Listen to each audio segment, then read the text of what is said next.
India को extreme requirement है एक latest 5th generation advanced fighter jet की, जो कि मॉडर्न वॉरफेयर में एयरफोर्स और नेवी की हेल्प कर सके। करंटली इंडिया के पास में एक भी 5th जनरेशन फाइटर जेट नहीं है, जिसकी कमी AMCA प्रोजेक्ट के साथ में पूरा करने की कोशिश की जाएगी। 5th जनरेशन फाइटर जेट के अंदर होती है स्पेशल स्टेल्थ कैपेबिलिटीज, जिसकी वजह से वो रेडार पर काफी कम दिखाई देते हैं। ऑलरेडी US, चाइना, रशिया जैसे देश हैं जिनके पास में ये फाइटर जेट डेवलप हो चुका है। F-22, Su-57 जैसे फाइटर जेट जो हैं रेडार पर बहुत ही कम क्रॉस सेक्शन एरिया दिखाते हैं। इस वजह से मॉडर्न टाइम्स के अंदर इनकी बहुत ज्यादा रिक्वायरमेंट, क्योंकि इन्हें स्पेशली तरीके से डिजाइन किया जाता है। 5th जनरेशन फाइटर जेट की मैन्यूवरेबिलिटी भी 4th जनरेशन फाइटर जेट के कंपैरिजन में काफी ज्यादा होती है। अल्टीमेटली ये काफी ज्यादा एजाइल होते हैं और इन्हें जल्दी कंट्रोल किया जा सकता है किसी भी इमरजेंसी सिचुएशन के अंदर। AMCA की ऑफिशियल शुरुआत 2010 में हुई थी, जब ये एक 50 टन कैटेगरी का फाइटर जेट था। आज के समय में इसे चेंज करके 25 टन कैटेगरी के अंदर कन्वर्ट कर दिया गया है। 90 करोड़ रुपए लगा करके डिफेंस मिनिस्ट्री ने एक रिपोर्ट तैयार करवाई थी, जिसमें यह दिखाया गया कि क्या ये प्लेन पॉसिबल भी है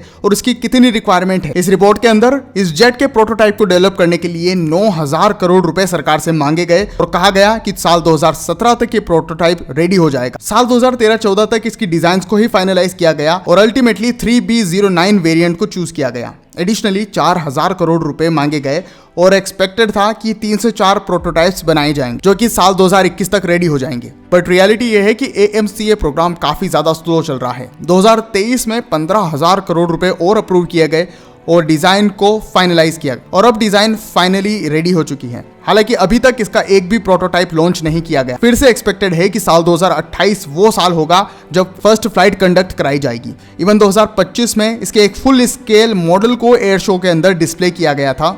बट देखना यह होगा कि 2028 वाली डेडलाइन को क्या एक्चुअल में पॉसिबली मीट किया जा सकता है। एक्सपेक्टेड है कि ये एक सिंगल सीट फाइटर जेट होगा, जिसकी लेंथ 18 मीटर यानी कि 60 फीट के आसपास और विंग स्पैन 36 फीट के आसपास होगा। इसका एम्प्टी वेट 12,000 किलोग्राम के आसपास होगा। कंपैरिजन के लिए F-22 fighter jet 18,000 kilogram empty weight के साथ में आता है। वेपन्स और फ्यूल के साथ इसका maximum take off weight 27,000 kilogram के आसपास होगा, जिसमें 6500 किलोग्राम तो इसका फ्यूल ही होगा। मैक्सिमम स्पीड 2600 किलोमीटर से ज्यादा यानी कि माक 1.8 और रेंज 3200 किलोमीटर के आसपास होगी। ग्राउंड के ऊपर यह 20 किलोमीटर तक ऑपरेशनल होगा, ऐसा इसे डिजाइन किया जा रहा है। इस पर 14 वेपन पॉइंट्स होंगे, जिन पर अस्त्र मार्क 1, 2 और 3, ब्रह्मोस और रुद्रम जैसी मिसाइल्स को कैरी किया जा सकेगा।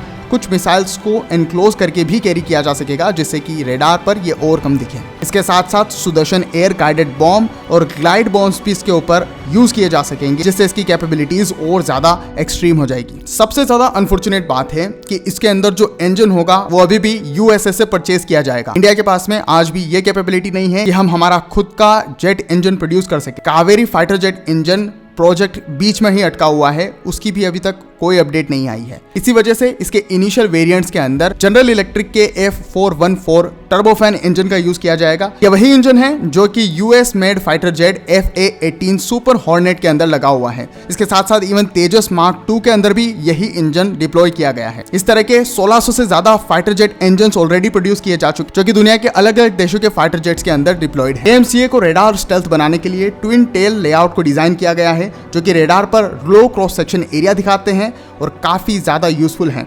इसके लिए एक स्पेशल एयरफ्रेम डिजाइन की जा रही है, जिसके अंदर 40% मटेरियल कंपोजिट मटेरियल होगा, जो कि रेडार डिफ्लेक्शन कैपेबिलिटीज के साथ में आता है। इसके साथ साथ नॉर्मल स्टील के कंपैरिजन में ज्यादा मजबूत भी है। इस फाइटर जेट के ऊपर कैमोफ्लैश कैपेबिलिटीज को बढ़ाने के लिए IIT कानपुर ने एक स्पेशल मेटा मटेरियल तैयार किया है, जो से स्टेल्थ में और ज्यादा मदद करेगा। इंडियन एयरफोर्स के पास में अभी 30 से 31 स्क्वाड्रन्स हैं, मतलब कि एटलीस्ट 10 से 11 और नई स्क्वाड्रन्स की रिक्वायरमेंट अर्जेंट लेवल पर इंडियन एयरफोर्स के अंदर है। एयरफोर्स प्लान कर रही है कि इस फाइटर जेट की 7 स्क्वाड्रन को एयरफोर्स के अंदर इंट्रोड्यूस किया जाए, मतलब कि ऐसे 126 से ज्यादा फाइटर जेट्स का ऑर्डर एयरफोर्स को रिक्वायर्ड है। और आज के समय में सबसे बड़ी नीड ऑफ द आवर है कि ये प्रोजेक्ट अब और ज्यादा डिले ना हो। एयरफोर्स कंटिन्यूसली अपने पुरानी फ्लीट को रिमूव करती जा रही है और उन्हें नए फाइटर जेट्स की कंटिन्यूस जरूरत है। ऐसे में हमें दूसरे देशों के ऊपर डिपेंडेंट ना होना पड़े और directly readymade fighter jet produce करने के बजाय सेल्फ मेड फाइटर जेट अगर अवेलेबल होता है तो वो इंडिया के लिए काफी ज्यादा यूजफुल होगा और उन्हें 2 फ्रंट वॉर के लिए रेडी होने में